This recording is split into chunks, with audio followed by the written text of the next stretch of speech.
लोग बाग विदेश में नौकरी करने के लिए तरसते हैं, लेकिन जब कोई वहां से जॉब छोड़कर आकर भारत में खेती करना शुरू कर दें तो आप क्या कहेंगे। हम बात कर रहे हैं नवदीप गोलेचा की। नवदीप गोलेचा जो कि इंग्लैंड में इन्वेस्टमेंट बैंकर थे, वहां से उन्होंने जॉब छोड़ी और यहां पर आकर उन्होंने खेती करना शुरू कर दिया, खेती अनार की। आज वो अनार से 70 लाख रुपए सालाना की कमाई कर रहे हैं। उनसे बात करेंगे कि आखिर यहां पर आकर खेती उन्होंने क्यों शुरू की और इतना प्रॉफिट वो कैसे कमा रहे हैं। चलिए मिलते हैं उनसे। नमस्कार सर। नमस्कार सर, जो सामने से किसान भाई देख रहे हैं उन्हें एक बार अपना परिचय दे दीजिए सर आप। जी, मेरा नाम नवदीप गोलेचा है। अभी हम लोग राजस्थान के सिरोही जिले के अंदर हैं। ये पालड़ी एम गांव के अंदर मैंने 30 एकड़ में अनार लगा के रखा है। अनार के अलावा हम लोग यहाँ पे नींबू, सीताफल और ड्रमस्टिक की भी खेती कर रहे हैं। अब सर, अपने बारे में आपने ये तो बताया कि आप खेती कर रहे हैं, लेकिन वो चीज़ आपने नहीं बताई कि आप इंग्लैंड में जॉब कर रहे थे और जॉब छोड़ के यहाँ पे काम शुरू किया। पहले उस वाले थोड़े से पहलू पे बात कर लेते हैं एक बार, वो बताइए सर। जी, मैंने अपनी मास्टर डिग्री करने के लिए इंग्लैंड गया था और वहीं से मेरा ग्रेजुएट स्कीम में सिलेक्शन हो गया था। तो कुछ टाइम की जॉब के बाद ही घर वालों से एक बार बात हो रही थी, तो उन्होंने कहा अब बहुत हो गया, अब तुम्हें इंडिया वापस आ जाना चाहिए। और अपने कल्चरल वैल्यूज़ आते हैं कि घर वालों ने एक बार जो कह दिया तो फिर वो अपन को करना ही है।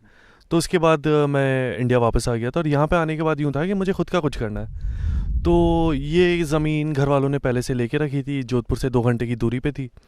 तो यहाँ पे था कि मैं अपना खुद का कुछ डेवलप क्यों ना करूँ। तो इनिशियली शुरू में हम लोग प्लान कर रहे थे कि यहाँ पे हम लोग रिजॉर्ट या होटल या उस टाइप का कुछ करेंगे।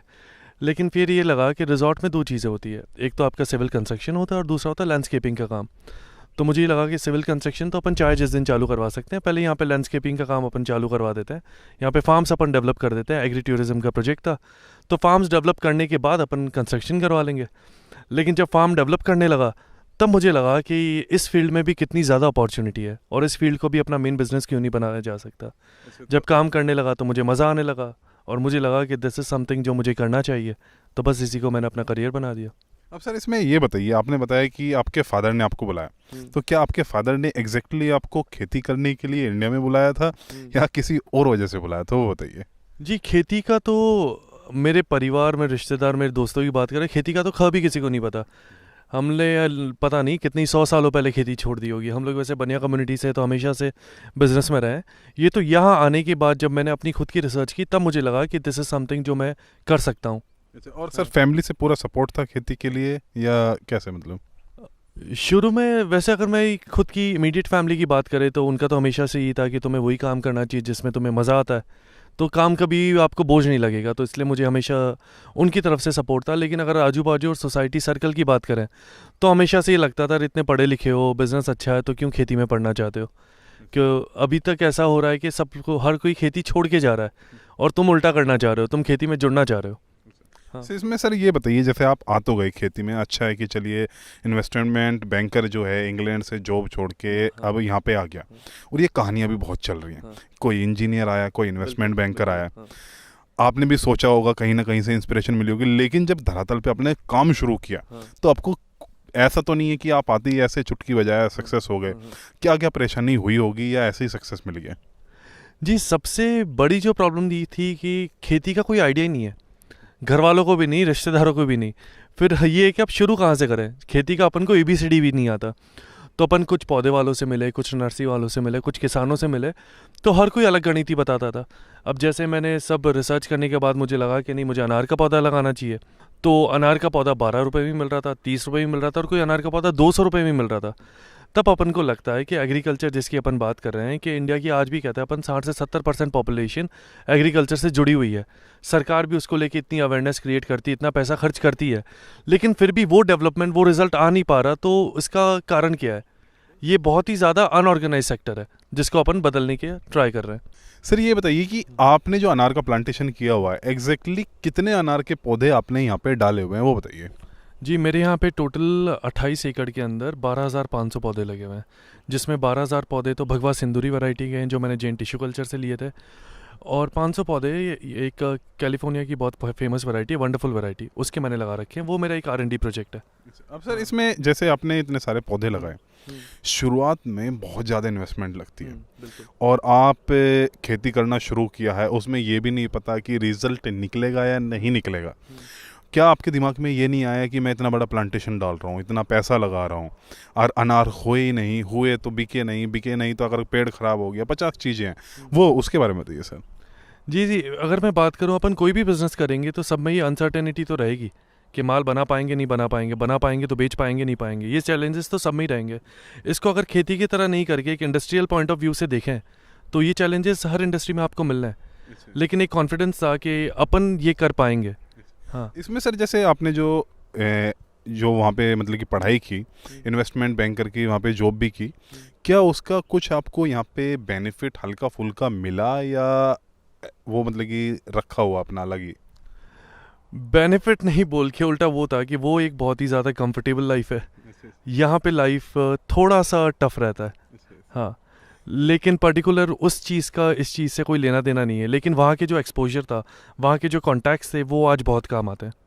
और सर जैसे आप प्रोडक्शन अगर में देखें कि कितना इन्वेस्टमेंट लग गया, तो उसके बारे में बताएंगे कि कितना इन्वेस्टमेंट असल में पूरा लग चुका होगा?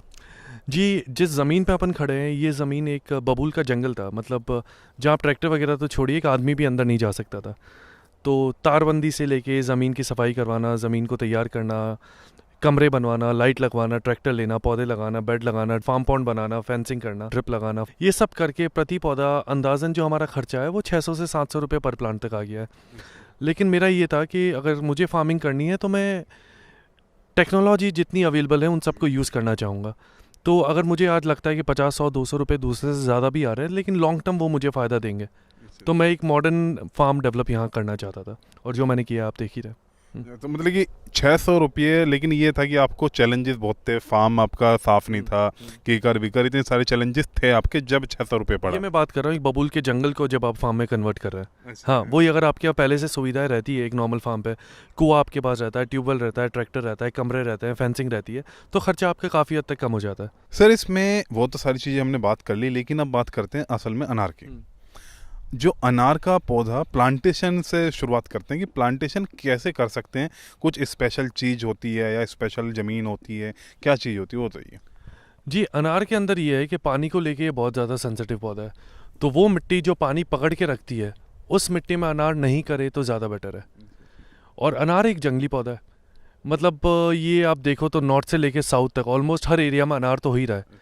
आपका अगर पानी थोड़ा भारी भी है तो भी अनार देगा, आपको अच्छा प्रोडक्शन देगा, लेकिन हो सकता है 100% नहीं दे के आपको 80% रिजल्ट मिले, लेकिन वो पौधा सर्वाइव कर लेगा। लेकिन जहाँ तक अनार की अपन खेती की बात करते हैं तो ये थोड़ा हाई मेंटेनेंस पौधा है, मतलब हर दूसरे तीसरे चौथे दिन आपका कोई ना कोई स्प्रे आ रहा है, कभी कोई कटिंग आ रही है, कभी कोई खाद का काम आ रहा है। ये वैसा नहीं है नींबू की तरह कि आपने लगा के छोड़ दिया और आपको ज़्यादा मेहनत करने की ज़रूरत नहीं है। आपको ये पौधा बिजी रखेगा। लेकिन अगर रिजल्ट की भी बात करें तो अनार में रिजल्ट भी अच्छा मिलता है, मतलब कितना भी करो, अगर आप अपना फ्रूट 30, 40, 50 रुपये में बेच देते हो तो भी काफ़ी अच्छा प्रॉफिट हो जाता है। अच्छा, अब सर जैसे आपने बताया कि ये बताइए कि कितने बाई कितने डिस्टेंस पे, क्योंकि जैसे मैं यहाँ पे देख रहा हूँ ये हाई डेंसिटी है। हाँ। अगर आप इतने जो हाई डेंसिटी पे क्यों लगाए, यानी अगर दूर दूर लगाते सर पेड़ बड़ा होता, ज़्यादा फल आते, तो आपने ये क्यों किया ऐसा वो बताइए, क्योंकि इन्वेस्टमेंट भी ज़्यादा इसकी वजह से ही आई है इसकी। जी, जहाँ अपन अभी बात कर रहे थे ना कि अपन को जो भी लेटेस्ट टेक्नोलॉजी अवेलेबल है वो अपन को यूज़ करनी है, तो हाई डेंसिटी जो कंसेप्ट है अभी वर्ल्ड में नया भी है और काफ़ी अच्छा पिक भी कर रहा है। अपन क्या करते हैं कई बार, जैसे अगर मैं पौधे लगा देता हूँ 10 फीट की दूरी पे, तो 2 पौधों में दूरी है 10 फीट की, अब दोनों को आपस में मिलने में 4, 5, 6 साल तक लग सकते हैं। तो जो 6 सालों का टाइम है उसके बीच में जो गैप है, वहाँ पे अपना स्प्रे भी जा रहा है, वहाँ पे अपनी खाद भी जा रही है, वहाँ पे अपनी उतनी मेहनत भी लग रही है, लेबर भी उतना ही लग रहा है, लेकिन वो गैप वेस्ट आ रहा है, उसमें से प्रोडक्शन कुछ भी नहीं आ रहा। तो हाई डेंसिटी में ये होता है कि उस गैप के बीच में आप एक पौधा लगा दीजिए तो सेम खर्चे में आपको एक और प्रोडक्शन वाला पौधा मिल जाएगा, तो इसलिए हम लोग हाई डेंसिटी पे जाते हैं। अब सर ये आपने बता तो दिया, लेकिन जैसे जितना बढ़ेगा उसको प्रूनिंग करना है हाई डेंसिटी में, आप या ऐसा सोच रहे हैं कि बीच में से पेड़ निकालना है, उसके बारे में बताइए। जी, ऐसा होता है कि हाई डेंसिटी में अगर अपन सबसे ज़्यादा जो मेंटेनेंस वाली बात है वो खाली कैनोपी मैनेजमेंट है, और कैनोपी मैनेजमेंट में कहता हूँ अगर हाई डेंसिटी नहीं है, आपके पौधे दूर भी हैं तो भी आपको कटिंग तो करनी पड़ेगी, आपको उनको मैनेज तो करना ही पड़ेगा। तो हाई डेंसिटी में अगर आप कैनोपी का ध्यान रखें तो बहुत अच्छा रिजल्ट मिल सकता है। और जैसे ये तो अनार है, अब मैं बताऊँ आपको, आम लग रहे हैं 7x10 पे, 8x10 पे, आम जिसको अपन 20x20, 30x30 पे लगाते थे, तो अभी ये कंसेप्ट काफ़ी नया अच्छा चल रहा है। मतलब कि अगर आप हाई डेंसिटी पे आप प्रेफर करते हैं कि हाई डेंसिटी पे लगाए, और इसमें सर जैसे अगर लॉन्ग टर्म के लिए देखें तो क्या प्रोडक्शन अगर मान लीजिए 5 साल बाद देखते हैं, 6 साल बाद, जिस टाइम पे पेड़ बड़ा हो जाता है, क्या बड़े वाले पेड़ पे ज़्यादा प्रोडक्शन आएगा इनके मुकाबले? जी, बड़े वाले पेड़ पे हो सकता है इनके मुकाबले ज़्यादा प्रोडक्शन आएगा, लेकिन अपन को नंबर ऑफ पेड़ से मतलब नहीं रहना चाहिए। अपन बात करते हैं पर एकड़ में कितना प्रोडक्शन आता है। पर एकड़ में हमेशा हाई डेंसिटी में आपको ज़्यादा प्रोडक्शन मिलेगा। अब मैं इसकी बात करता हूँ, अगर इसी पौधे को मैं एक पौधे को 10 फीट पे रखूँ और इस पौधे की हाइट में 15 फीट कर दूँ, तो मैं हार्वेस्टिंग कैसे करूँगा, स्प्रे कैसे करूँगा, मैनेज कैसे करूँगा? तो हाई डेंसिटी में हम इसको छोटा रखते हैं, ईजी टू मैनेज, और पर एकड़ प्रोडक्शन अच्छा मिल जाता है। सर जैसे आपने हाई डेंसिटी पे लगा तो लिया, लेकिन इसके बाद भी, क्योंकि हाई डेंसिटी तो चलो लोग बाग लगा रहे हैं, आप क्या इसमें कुछ कर रहे हैं ताकि ये मेंटेन हो सके और अच्छे से चल सके, वो बताइए। जैसे अपन बात कर रहे थे हाई डेंसिटी में, सबसे पहली बात तो अनार को लगाने के 2 साल बाद इसका फ्रूटिंग आता है। तो 2 साल अपने पास है अनार का बेसिक स्ट्रक्चर तैयार करने में कि अपन अपने पौधे को किस तरीके से चाहते हैं। तो आप देखोगे तो हम लोग क्या करते थे शुरू से कि जैसे कोई डाली 9 इंची या 1 फीट बढ़ जाती थी तो हम उसको ऊपर से 3 इंची काट देते थे। हम ट्राई कर रहे थे पौधे को पूरा वी शेप में तैयार करने का और ज़मीन से नीचे 1.5-2 फीट तक खुला रखने का। तो वी शेप के अंदर क्या है कि उसके अंदर धूप पूरी बराबर जाती है, हवा बराबर जाती है, पौधा खुला सा रहता है। तो सबसे पहले हमने कैनोपी मैनेजमेंट पे ध्यान दिया। इसके अलावा अनार में वाटर शूट की बहुत ज़्यादा प्रॉब्लम रहती है। वाटर शूट क्या होता है कि ज़मीन के अंदर से ही आपके 4, 5, 6, 7, 8 तने हो जाते हैं। काफ़ी लोग कहते हैं 4 तने रखिए, काफ़ी लोग कहते हैं 5 तने रखिए, लेकिन हमने हमेशा से फोकस किया है कि हम लोग इसको सिंगल स्टेम पे रखेंगे। सिंगल स्टेम मतलब एक ही तना। हम एक ही तने को हमने इतना मोटा कर दिया है कि वो एक तरह से समझ लीजिए आप, वो बड़ी सी उसकी पाइपलाइन हो गई है। हाँ, बड़ी सी पाइपलाइन है और एक बड़ा सा सपोर्ट पिलर भी उसको मानिए। तो ये इसको कहते हैं सिंगल स्टेम कैनोपी। अब सर इसमें एक चीज़ बताइए कि जैसे ये तो सारा ठीक है, लेकिन हाई डेंसिटी पे प्रोडक्शन तो ज़्यादा आ गया, लेकिन कहीं ऐसा तो नहीं है कि जो उसका अनार का साइज़ बन के आता है वो छोटा ही छोटा, जैसे छोटे पेड़ हैं छोटा ही बन के आ रहा है, अच्छे से नहीं बन पा रहा है, उसके बारे में थोड़ा सा बताइए। जी, अब मैं वही बता रहा था, जैसे मैंने कहा था काफ़ी डिफरेंट टेक्निक्स है। तो ये टेक्निक तो हो गई अपने प्रोडक्शन से पहले की। अब जब अपन फ्रूटिंग ले लेते हैं तो सबसे इंपॉर्टेंट पॉइंट यही होता है कि अपन अच्छी क्वालिटी का फ्रूट कैसे लें। अनार में अच्छी क्वालिटी का फ्रूट मतलब जिसकी साइज़ 250 ग्राम से ऊपर हो, जिसका कलर एकदम यूनिफॉर्म हो। तो क्या होता है कि अनार में जब फूल आते हैं तो जब अनार में फ्रूटिंग का लेने का जो तरीका ये रहता है कि आप एथेरल से उसके पत्ते गिराते हैं, पानी रुका हुआ रहता है और जैसे ही आप पानी चालू करते हैं तो पत्तों से ज़्यादा उसमें फूल आने लगते हैं। तो फूल में आपके वो फिर मधुमक्खी से उसकी सेटिंग होती है। तो सेटिंग में कई बार पौधे पे 200-300 फ्रूट तक सेट हो जाता है। अब पौधा बेचारा है 5 बाय 5 का या 5 बाय 6 का, उसके ऊपर आपके 300 फ्रूट सेट हो गए या 200 फ्रूट सेट हो गए। अगर आप उन सब से फ्रूटिंग लेना चाहेंगे तो साइज़ नहीं बन पाएगी। तो इसमें सबसे इंपॉर्टेंट कंसेप्ट काम आता है थिनिंग का। थिनिंग का ये है कि अब मुझे लगता है कि नहीं मेरा पौधा इतने फ्रूट नहीं झेल पाएगा, तो उसके अंदर से मैं 100 फ्रूट तोड़ के फेंक दूंगा। अच्छा, इस पौधे पे मैं 70 फ्रूट ही लूँगा या इस पौधे पे मैं 80 फ्रूट ही लूँगा। तो अब कंसेप्ट ये है कि 3 साल का पौधा है, वो 15 किलो माल देना चाहता है। तो 15 किलो माल में अगर मैं 200 फ्रूट रखूँगा तो साइज़ आधी रह जाएगी। 200 की जगह मैं 100 फ्रूट ही लेता हूँ तो वो साइज़ अच्छी बन पाएगी। जैसे मतलब कि फ्रूट जो है या कली जो है आपको तोड़नी पड़ती है ताकि आप जो साइज़ है वो मेंटेन कर सके। खाली कली की बात नहीं है, अगर अपन यहाँ देखें, अगर इस साइज़ का भी फ्रूट है ना तो इसको हम कहते हैं ये फ्रूट अब सेट हो चुका है। हाँ, ये नींबू की साइज़ का हो चुका है, इसको भी हम तोड़ देंगे। अच्छा, कि हाँ, हमें नंबर ऑफ फ्रूट्स कम चाहिए। नंबर ऑफ फ्रूट चाहिए जब भी साइज मेंटेन रहेगा। नहीं, मैं कहूँगा ऑप्टिमम चाहिए कि कितना होना चाहिए उसके अंदर। सर अब बात कर लेते हैं इसकी कि प्रोडक्शन, जैसे आपने बताया कि इतने सारे पेड़ हैं, पर पेड़ से अगर देखा जाए तो कितना प्रोडक्शन आ रहा होगा?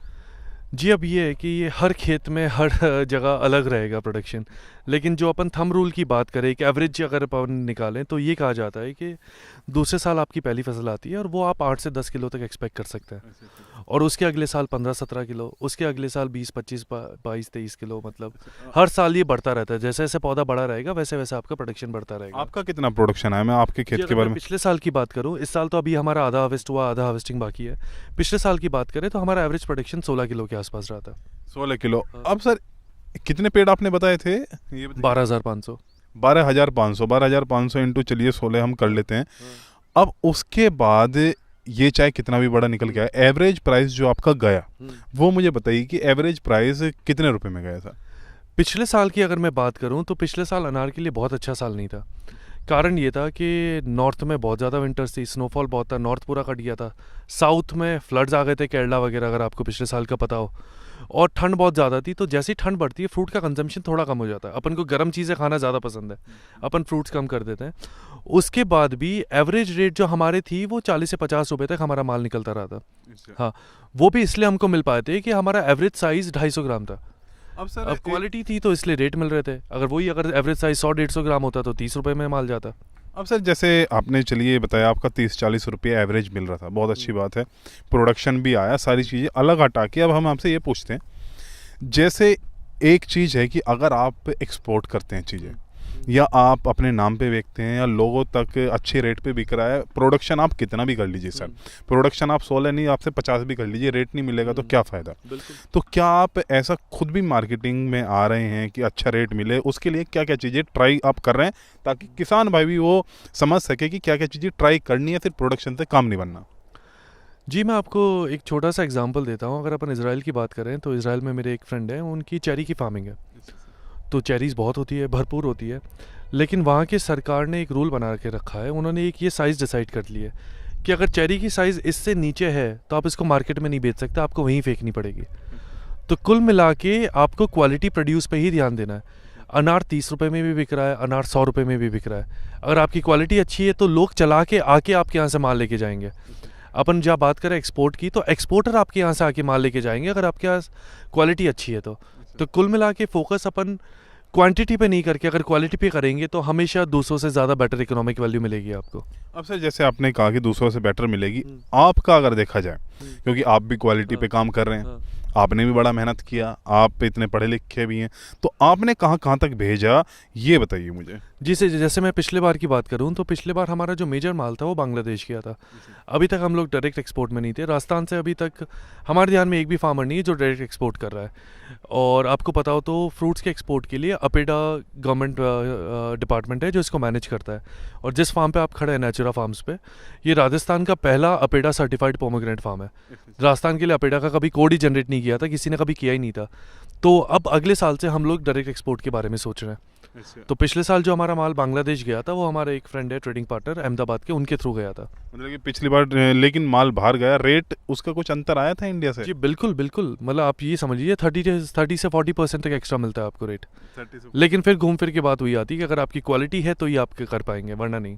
सर एक और चीज़ बताइए अनार के अंदर कि अनार पे या कोई से भी फल पे जो पक्षी होते हैं उनका बड़ा प्रकोप होता है। दूसरा जैसे कि अभी राजस्थान और मध्य प्रदेश में टिड्डी का प्रकोप चल रहा है, तो आप उसके बारे में क्या सोच रहे हैं? ये है कि भाई टिड्डी आ गई, अगर बच गए अपना नेचुरली तो ठीक है, उस पर भी कुछ है आपके दिमाग में, वो बताइए।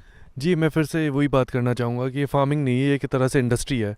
तो हम उस पे बच गए तो ठीक है वाली चीज़ पे काम नहीं कर पाएंगे, अपन को अपने प्रिकॉशन सारे करने पड़ेंगे। तो उसी को लेके हम लोग, अगर आप ये देख रहे हो तो ये इसको हम ग्रो बैग कहते हैं। ये नॉन वोवन मटेरियल का बना होता है। तो इसको हम जो भी बाहर की तरफ फ्रूट है उनके ऊपर पहना देते हैं। तो इसके मल्टीपल बेनिफिट्स हैं। सबसे पहले मैं अगर बात करूँ तो तोता इसको नहीं खा पाता। दूसरी बात, कोई कीड़ा, कोई भी इंसेक्ट इसको नहीं खा पाता क्योंकि इस पर एक तरह से ये प्रोटेक्शन मिल गया है। तीसरी बात, अगर पाला गिर जाता है तो पाला कपड़े के ऊपर रह जाएगा, वो फ्रूट के ऊपर नहीं गिरेगा। तो उसके ऊपर वो जो धूप चट्टा जिसको बोलते हैं, जिसको सनबर्न भी बोलते हैं, वो इसके ऊपर कभी नहीं आएगा। तो ये मल्टीपल बेनिफिट्स मिलते हैं।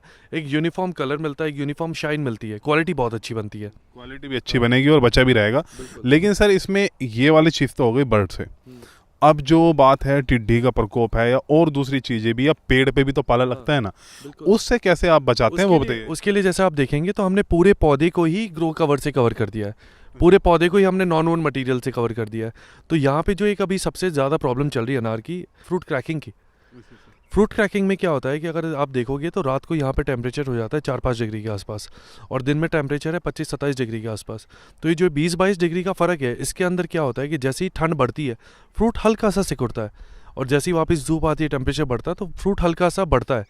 तो उस प्रोसेस के अंदर फ्रूट कई बार क्रैक हो जाता है। तो जब हम ये नॉन वोन मटेरियल से पूरे पौधे को ही कवर कर देते हैं तो एक तरह से उसको हमने वो शॉल की तरह से उसको प्रोटेक्शन दे दिया है। तो जो बाहर टेम्परेचर अगर 5 डिग्री है तो अंदर वो 9-10 डिग्री हो जाएगा।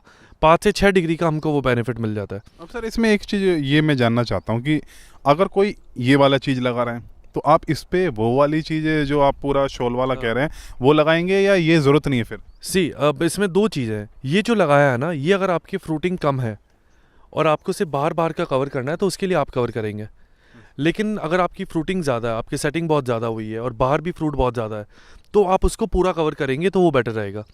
जैसे अगर मैं यहाँ की बात करूँ तो जैसे 28 एकड़ के अंदर अगर आप वो वाला मटेरियल लगाते हैं जिसमें आप उस पूरे पौधे को कवर कर रहे हैं तो उसका करीबन खर्चा 2 से 2.5 लाख रुपए आ जाता है। और इस वाले अगर मैं बैग की बात करूँ तो हर फ्रूट को कवर करना विथ लेबर कॉस्ट आपका 70 से 80 पैसा पड़ता है। तो वो कैलकुलेशन अब आप देखिए कि आपके लिए इकोनॉमिकली क्या ज़्यादा बेटर रहता है। लेकिन अगर आपके यहाँ पाला गिरता है, आपके एरिया में पाले की प्रॉब्लम है, तो आपको वो ही लगाना चाहिए, क्योंकि पाला खाली फ्रूट के लिए नहीं, पत्तों के लिए भी हानिकारक है। सर ये बताइए अब इसमें कि अनार का प्लांटेशन कर लिया, सारी चीज़ें आपने बहुत अच्छी जानकारी दी, लेकिन इसमें आपने यहाँ पे ड्रिप और मल्चिंग का इस्तेमाल किया हुआ है। अब क्या ड्रिप और मल्चिंग का इस्तेमाल ज़रूरी है, वो बताइए। देखिए, खेत में कोई भी दूसरी चीज़ हो, चाहे फर्टिलाइज़र हो, खाद हो, मिट्टी हो, पौधे हो, मैं कहीं से भी बाहर से पैसे दे के ला सकता हूँ। लेकिन ज़मीन के अंदर जो पानी है वो अपने पास लिमिटेड रिसोर्सेज है। अगर इस एरिया की बात करें तो हमारे एरिया में पानी अच्छा है। जैसे बारिश के दिनों में यहाँ 40 फुट पे पानी आ जाता है, एकदम भयंकर गर्मी हो जाती है, सूखा टाइप हो रहा हो, तो भी यहाँ पे 125-150 फुट पे आपको पानी मिल जाता है। तो लोगों का कहना ये था कि यार आपके पास तो पानी बहुत है, तो आप तो भरपूर पानी पिलाओ। लेकिन अगर पौधे की जितनी प्यास है उससे ज़्यादा मैं उसको पानी पिला रहा हूँ तो वो वेस्ट है। और दूसरा सबसे ज़्यादा वेस्टेज ये होता है इवेपोरेशन लॉसेस। जैसे अगर आप बात करेंगे, जैसे मैंने बूंद बूंद सिंचाई लगाई है, तो उसमें मैं कंट्रोल कर सकता हूँ कि मुझे उसको पौधे को कितना लीटर पानी देना है। उसके अलावा उसको 0% पानी जाएगा और उसके एक्टिव रूट जोन में ही मैं पानी दूंगा, तो उसके अंदर मैं 60 से 70% पानी बचा लेता हूँ। उसके बाद आप देखेंगे तो मैंने सारे रूट जोन को मल्चिंग पेपर से भी कवर कर रखा है, तो जहाँ पे पानी गिरता है उसमें से वो भाप बन के उड़ता नहीं है, वो पानी हमेशा वहीं पे मेंटेन रहता है। तो पानी जितना अपन बचाएंगे उतना अपने फ्यूचर के लिए अच्छा है। यहाँ पे काफ़ी एरिया थे जो हमेशा कहते थे पानी हमारे पास बहुत है, तो वो ख़त्म तो होने नहीं वाला है। तो ऐसा नहीं है, ये एक मत है। आज पानी अगर 100 फीट पे तो कल 120 फीट पे ही जाएगा, क्योंकि अपन सिर्फ निकालने का सोचे, उसको वापस रिचार्ज का नहीं। तो यहाँ पे आप देखेंगे वाटर कंजर्वेशन की अगर बात करें तो मैंने ड्रिप इरीगेशन लगा रखा है, मल्चिंग पेपर लगा रखा है, मैंने फार्म पॉन्ड बना रखा है, और मेरे फार्म के बाहरी मैंने एक 4 एकड़ में बड़ा सा कैचमेंट एरिया बना के रखा है। तो पूरे खेत का पानी, आसपास के बरसाती नालों का पानी उस कैचमेंट एरिया में इकट्ठा होता है और वो सारा ज़मीन के अंदर वापस चला जाता है। तो जो पानी हमने यूज़ किया उससे कहीं ज़्यादा हम उसको वापस रिचार्ज कर देते हैं। अब सर इसमें ये बताइए कि आपने बहुत अच्छा वाटर कंजर्वेशन पे भी सारी चीज़ें बताई, लेकिन अगर हम बात करते हैं, अब जैसे सामने से जो किसान भाई देख रहे हैं, हमने बहुत सारी चीज़ें पूछ ली आपसे, लेकिन कहीं ना कहीं आपको भी कुछ चीज़ बतानी होगी जो हमने नहीं पूछा या कवर नहीं किया। कुछ ऐसा क्या संदेश आप किसान भाइयों को देना चाहेंगे? जी, मैं यही कहूँगा कि अभी तक सबसे बड़ी जो तकलीफ़ जो मुझे लगती है कि आज भी ये है कि मैं मेरा खेत देख रहा हूँ, मेरा पड़ोसी उसका खेत देख रहा है, उसका पड़ोसी उसका खेत देख रहा है। अभी तक भी जो संगठन की बात कर रहे हैं वो इतने ज़्यादा एक्टिव नहीं हो पाए जो होने चाहिए। तो अभी जैसे सरकार भी बहुत प्रमोट कर रही है और सरकार सपोर्ट भी बहुत कर रही है, सब्सिडी भी बहुत दे रही है एफपीओ को लेके। एफपीओ हो गया, फार्मर प्रोड्यूसर ऑर्गेनाइजेशन, जो मुझे लगता है इस पे हमको बहुत ज़्यादा फोकस रखना चाहिए। अभी भी जैसे बात हो रही थी, जैसे अभी छोटा सा एग्जांपल लेते हैं रिसेंटली अपन प्याज का, कि प्याज 100 रुपये में बिक रहा है, 150 रुपये में बिक रहा है, बेचारे किसान को कितना मिल रहा है? तो ये जो भी मार्जिन है आपका वो तो बीच में ही ख़त्म हो रहा है ना। वही अगर आप एफपीओ लेके अगर आप खुद इसको मार्केट में लेके जाएं, आप खुद इसकी मार्केटिंग करें, तो ये बिचौलिए वाला रोल अपन ख़त्म कर सकते हैं। तो जो मार्जिन जो दूसरे मिडलमैन खा रहे हैं वो उसका अपन डायरेक्ट बेनिफिट अपन को मिल सकता है। मतलब कि बिचौल वाले आदमी को, मिडलमैन को ख़त्म करना है, या तो ख़त्म करें या वो अपना मार्जिन लिमिटेड रखें। हाँ, जैसे अपन बात करते हैं एमएसपी की, तो एमएसपी में भी अपन को पता है कि बहुत ज़्यादा लिमिटेशन है, वो आपका सारा माल नहीं खरीद पाते। एमएसपी सेलेक्टेड क्रॉप है। अब मैं अनार की बात करूं तो अनार में तो कोई एमएसपी है ही नहीं ना। हर प्रोडक्ट की जैसे एमआरपी रहती है तो सबकी एमएसपी भी तो रहनी चाहिए। अगर गवर्नमेंट कह देती है कि नहीं, कोई भी अनार कोई भी मार्केट में 40 रुपये से कम में नहीं बिकेगा, तो अनार में ऐसा है कि ये एक अंधा जुआ टाइप हो जाता है। क्या मुझे पता है कि मेरे पर पौधे का खर्चा 250 से 300 रुपये आना है, वो तो मुझे खर्चा करना ही है। उसके बाद कोई गारंटी नहीं है कि मेरा माल कितने में बिकेगा। उसके बाद कोई गारंटी नहीं है कि मैं अपना पूरा माल बेच पाऊंगा, या मौसम की कोई मार हो जाएगी या कोई फंगल अटैक हो जाएगा। हाँ, तो हमारा खर्चा तो पूरा हो जाता है, तो एटलीस्ट उस खर्चे की एक गारंटी मिल जाए। मतलब कि मिडल मैन से। और अपना मार्केटिंग पे भी सर मैं दोबारा आपसे जानना चाहूँगा। प्रोडक्शन ठीक है, प्रोडक्शन एक लेवल है, दूसरा मार्केटिंग पे क्या किसानों को फोकस करना चाहिए, या सिर्फ ये देखना चाहिए कि हमने माल उगाना है, मंडी में ले जाके डालना है, उस पर कितना मेहनत करना चाहिए? अगर उस मेहनत की बात करें तो मुझे लगता है पिछले कितने ही सालों से अपना काम किसानों का काम खाली उगाने पे ही फोकस रहा है। तो अपन देख रहे हैं ना उसका रिजल्ट अपन को क्या मिल रहा है। आखिर तो हमको खुद को मार्केट में जाना पड़ेगा। और एक क्या किसान को डर लगता है, यार मैं कैसे जाऊंगा, कैसे करूंगा। हमेशा हर चीज़ में डर ही लगेगा जब तक आप खुद करके नहीं देखेंगे। पूरी दुनिया भी तो बेच ही रही है, तो अपन खुद क्यों नहीं कर सकते। और एक और बात, अगर अपन सुपरमार्केट की बात कर लें, या लोगों की बात कर लें, या बड़े इंपोर्टर्स की बात कर लें जो इंडिया से माल इंपोर्ट भी कर रहे हैं, हर कोई बहुत इंटरेस्टेड है फार्मर से डायरेक्ट डील करने में। वो भी चाहते हैं हम सीधा डील करें, लेकिन ये है कि हम लोग ही आगे नहीं बढ़ रहे। हम लोग ही जब तक उनको अप्रोच नहीं कर रहे हैं तो अपने पास क्यों आएंगे। अब सर इसमें मैं आपसे एक और चीज़ जानना चाहता हूँ। आप युवा हैं, हाँ। ठीक, सामने से जो यूथ देख रहा है, कुछ बेरोजगार भाई भी हैं या जो नए पढ़े मतलब कि पढ़ रहे हैं, लिख रहे हैं, वो भी खेती में कहीं ना कहीं दिमाग में होगा कि चलिए यार खेती में आते हैं, लेकिन किसी ना किसी कारण से या माँ बाप के दबाव की वजह से कि खेती बेकार है या वो है, उन्हें आप क्या संदेश देना चाहेंगे? संदेश तो वैसे आप दे ही रहे हैं कि आप यहाँ पे इतना मेहनत करें, लेकिन जब भी वो बताइए सर। देखिए, कुल मिला के ये रहेगा कि हर फील्ड में थोड़ा स्ट्रगल तो रहेगा ही, लेकिन सबसे पहली बात है कि ये काम वैसा नहीं है कि आप अपने कंफर्ट जोन में बैठ के अपनी सोशल स्टाइल मेंटेन करते हुए कर रहे हैं। ये मतलब आपको आउट ऑफ द बॉक्स आके आपको अपने थोड़े कंफर्ट जोन से बाहर निकल के ये काम करने वाली बात है। तो खेती की तरफ आप तभी बढ़े जब आप 100% कॉन्फिडेंट है कि हाँ, ये कुछ ऐसी चीज़ है जो मैं करना चाहता हूँ। वरना इसमें चैलेंजेस इतने आते हैं कि आप बहुत जल्दी डिमोटिवेट हो जाओगे कि यार मौसम बहुत हो गया, गर्मी बहुत हो गई, ठंड बहुत हो गई। तो ये सब चीज़ें जब तक आप इस चीज़ को लेके पैशनेट नहीं है, आप ये नहीं कर पाएंगे। लेकिन करने के बाद जितनी अपॉर्चुनिटी इसके अंदर है, अगर आप थोड़ा सा दिमाग खुद का लगा लें तो उतने मुझे नहीं लगता कोई भी सेक्टर में। आज की जैसे अपन बात करें तो ग्लोबल रिसेशन चल रहा है, हर इंडस्ट्री संघर्ष कर रही है। मतलब हो सकता है कि अगर मंदी आई तो आप गाड़ी नहीं खरीदेंगे, ट्रैक्टर नहीं, मतलब कोई भी लग्जरी लाइफस्टाइल आप नहीं जिएंगे, लेकिन आप खाना तो खाएंगे ही।